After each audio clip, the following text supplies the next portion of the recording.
What's up everyone, Darcblade here with a breakdown of the recent PlayStation 5 September showcase. This event was hosted on the 16th of September 2020 and gave us a ton of information, trailers, but more importantly a release date and price for the PlayStation 5. So in this little video I'm going to break down what was demonstrated, what was shown, and more importantly when we can get our hands on the PlayStation 5 and how much is going to set us back. So as with all the recent Sony showcases, they demonstrated a ton game trailers, ranging from teaser trailers to full-blown gameplay demo trailers. Rather than having a lot of developers do the talking or having too much tech speak, they simply let the games, well, do the talking. And this all kicked off with an opening trailer that kind of highlighted what was shown off during the last Sony PlayStation 5 showcase. This was then followed by a new trailer for Final Fantasy 16.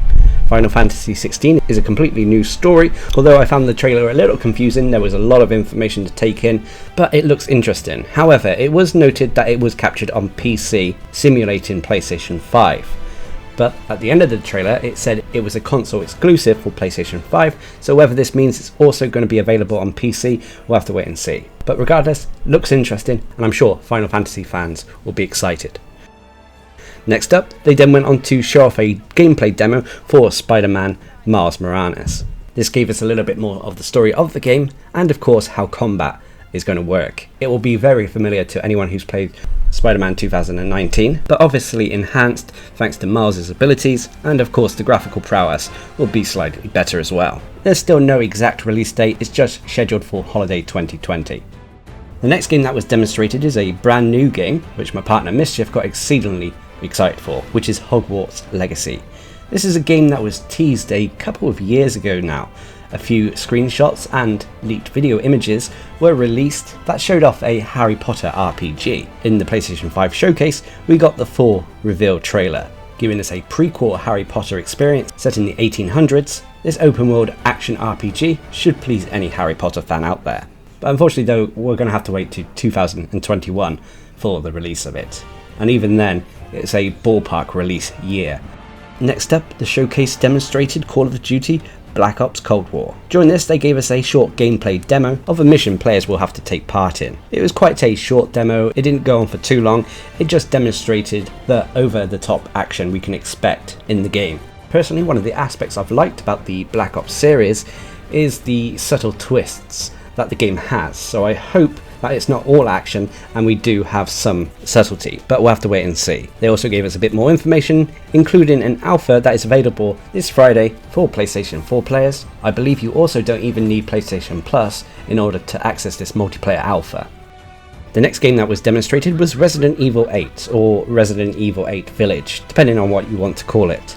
They showed off a brand new trailer which had a ton more visual images but didn't give anything away. It's still very interesting, very tantalizing, but unfortunately a lot of it is shrouded in mystery. So we're going to have to wait until 2021 to find out more information about this gorgeous looking game.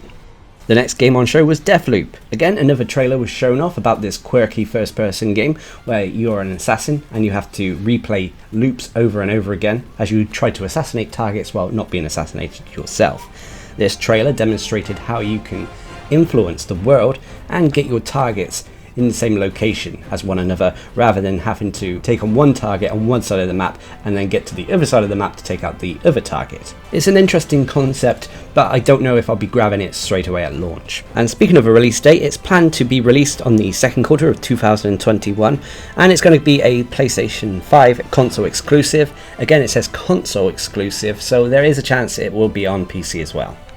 The next game that was featured was Devil May Cry 5 Special Edition. This new edition of the game gives us the option and chance to play from Virgil's perspective. During the bombastic trailer, we got to see new features, new moves, and more. This will also be available at the launch of PlayStation 5 digitally to anyone who's interested. The next game that was featured was Oddworld Soulstorm. Again, they showed off a new trailer, but it had no release date. The Oddworld series has always been something that I've admired from afar but never really got into. But it looks like classic Oddworld, but with the dial turned up to 10. I'm sure fans of the series will appreciate this, and that it's not diverging too far away from the formula of the older Oddworld games. Now next up, one that surprised me was Five Nights at Freddy's Security Breach. This little teaser trailer gave us a fully 3D environment where we appeared to be playing as a child escaping one of the animatronics. It's been a while since a Five Nights at Freddy's game has come out, and they are a little bit of a guilty pleasure for me, to be honest, and another guilty pleasure is watching other YouTubers play the game, so regardless, I'm kind of looking forward to it. But the next game that was shown off was the remake of Demon's Souls. Through another trailer and gameplay demonstration of the starting level of the game, we got to see how the graphics have improved. However, some people have pointed out that some of the movements look a little bit different, so I do wonder if Bluepoint have actually changed any of the mechanics or controls with the game, but we'll have to wait and see. Regardless though, it looks gorgeous, and I'll probably be picking this one up. Demon's Souls was my first Souls experience, and as a result it's kind of special, so I cannot wait to play it. And last of all, for gameplay trailers, was a trailer for Fortnite that will be coming to PlayStation 5 at launch. I kind of assumed this would be the case, as most PlayStation 4 games can be played on PlayStation 5, so I just assumed that Fortnite would be included in that. However, it may have graphical updates, we'll have to wait and see. Next up though, an interesting aspect was changes to the PlayStation Plus benefits. Basically, PlayStation Plus will have a large collection of defining PlayStation 4 games available for you to download at the launch of PlayStation 5 if you pick it up. There is a huge collection, and pretty much all the greatest hits were included, including Monster Hunter World. I assume this collection is going to be available for quite some time, so even if you don't get PlayStation 5 at launch, I'm sure you'll be able to download some of these.